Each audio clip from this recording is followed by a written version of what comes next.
Cool. Hello. Welcome to Dark Souls 3. I just saw that and thought it was a person. I was like, who the hell's that? Why are they here? I've done some things offline. Let me fill you in before we move forward.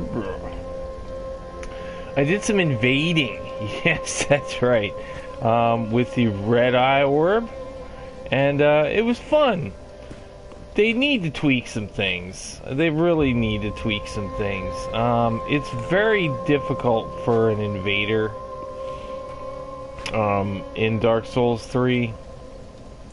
Every single person, well, I wouldn't say every, I think one time I invaded somebody who either did not have summons already with him, or did not run back to get summons as soon as I arrived.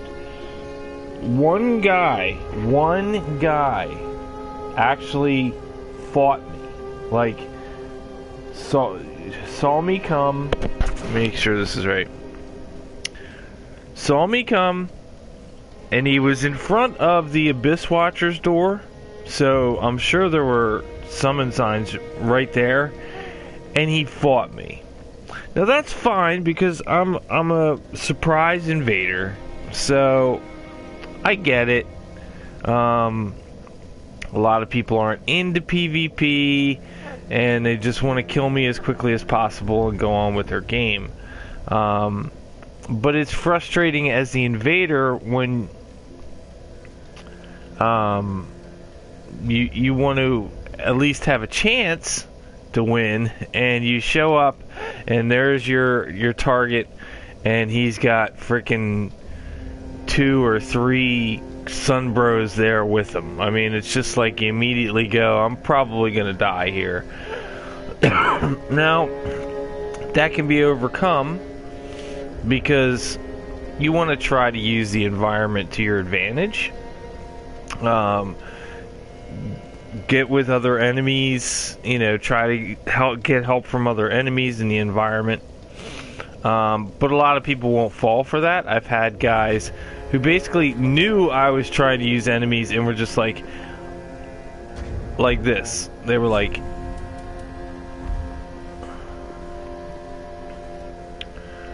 yeah, come fight us, because we're not going up there because there's dudes up there that are going to help you.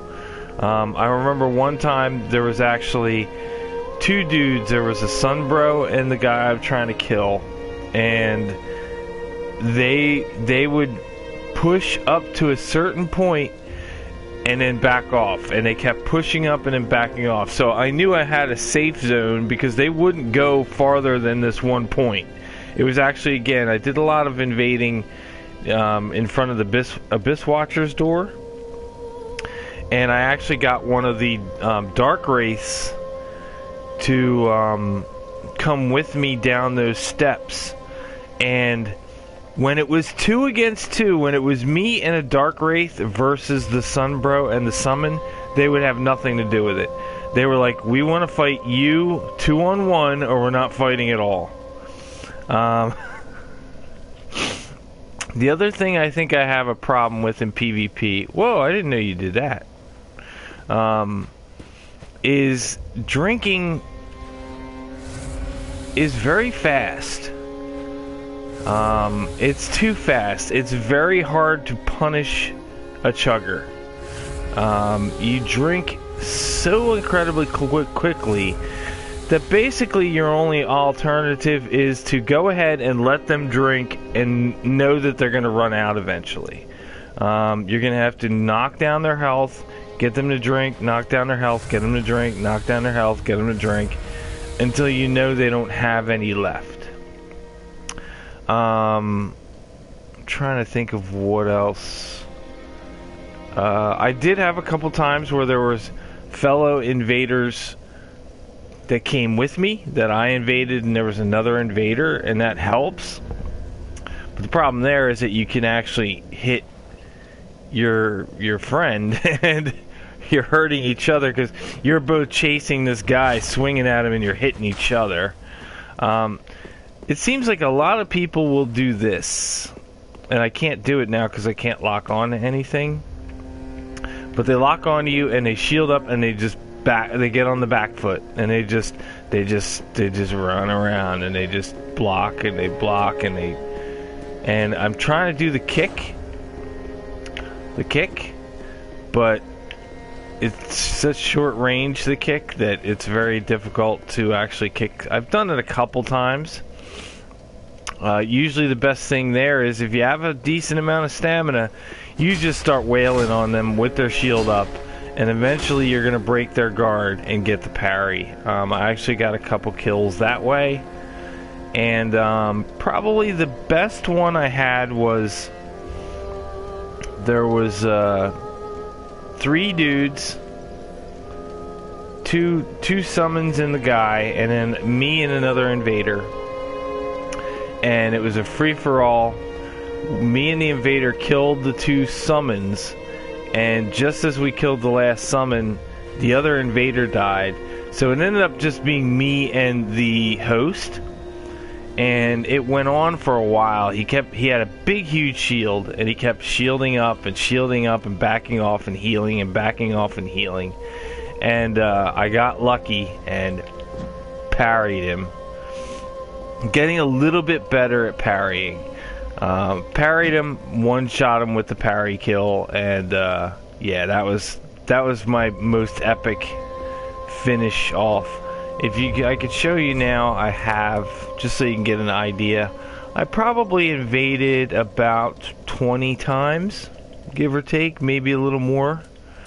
And I have 13 pale tongues. They have to remember I probably picked up 2. So you're talking 11 wins, and I also got 2 forked pale tongues, which are a couple times when I invaded somebody, a blue sentinel came, and I killed the blue sentinel. So you get these blue tongues when you kill the blue sentinel. So figure 11 wins, maybe even 10. I was about a 50-50 ratio, give or take, win and lose, which isn't bad considering the odds are not in the invaders' favor. They're really not. What else did I do? I did a little farming, and I'm not for souls but for items, and I got this, which I'm really excited about. This is one of those maces that the evangelists carry in the settlement. The only thing I don't like about it is it doesn't really have a sweep. She uses she has a sweep where she swings it right to left. And this is like slam, slam, slam, and R2, slam, hold R2, slam, two-handed, slam. I mean, that has a bit of a sweep to it. It's more sweepy than the others. But they're all pretty much slams, and that kind of sucks. I was a little disappointed in that. I wanted there to be more of a sweeping motion. But we may give this a try once I'm not fat rolling with it. Did I farm anything else? Oh. I killed a Black Knight. And I got this. Oh, look at it. The Black Knight shield is really freaking nice.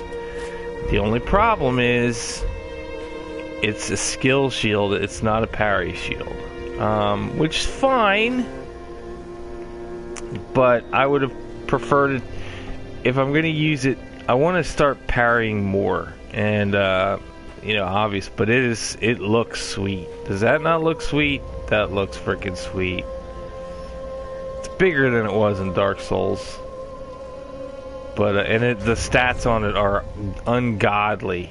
100 physical, 65 magic, 85 fire, 52 lightning, 63 dark, and then 60 stability. And I haven't even touched it leveling up wise because it takes Twinkling Titanite, and I have none.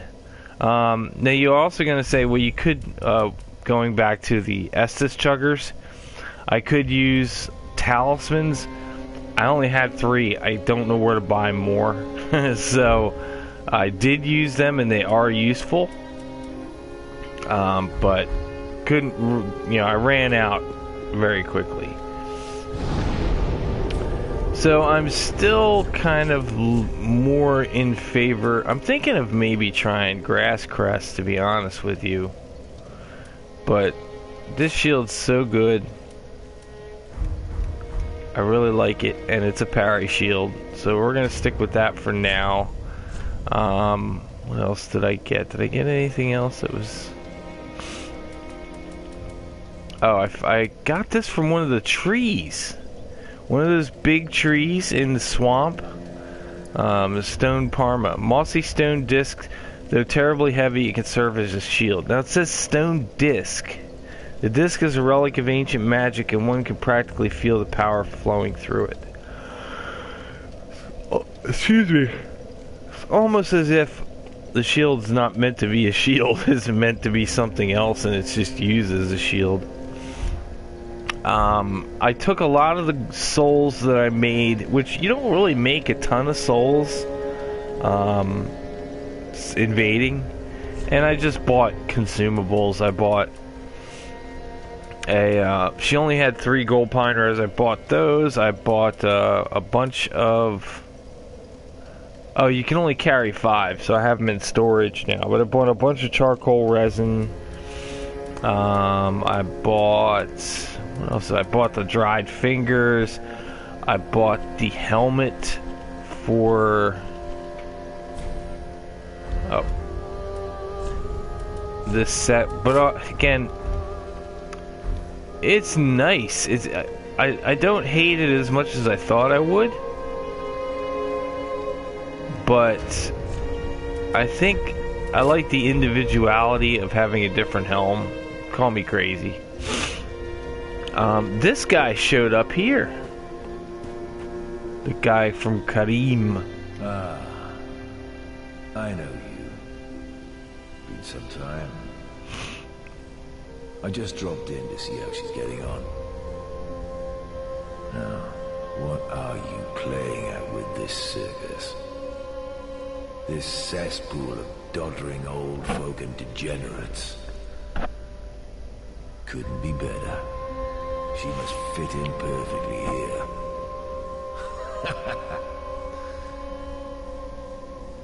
This place is as good. I can't quite make this guy. He seems a little sinister, but he is devoted to protecting the... Where is she? Oh, he's right in front of her door. He seems intent on protecting her. So, he's... I don't know. Something tells me he's not to be trusted. What else we got? Oh, I found out that I did pretty much screw up. Giving Loretta's bones to the crow means I can't finish whatever this guy's quest is, because you have to give him the bone, and for a while he's all upset, and then he'll start talking, and he'll ask you if you want him to go thieving for you. And I assume he goes out and steals stuff and gives it to you, or his inventory gets bigger. Now, I think I'm okay because this guy's a thief, and he's probably... Most of his stuff is thiefy type stuff. But I am kind of upset that I screwed that up. So definitely give Loretta's bone to him. I can't remember. I'll have to go back and figure out what I got from the crows for it. And then... Oh, I found out about this guy, which I'm still really confused. You can go hollow in this game. You can actually look like a piece of beef jerky. It has something to do with him.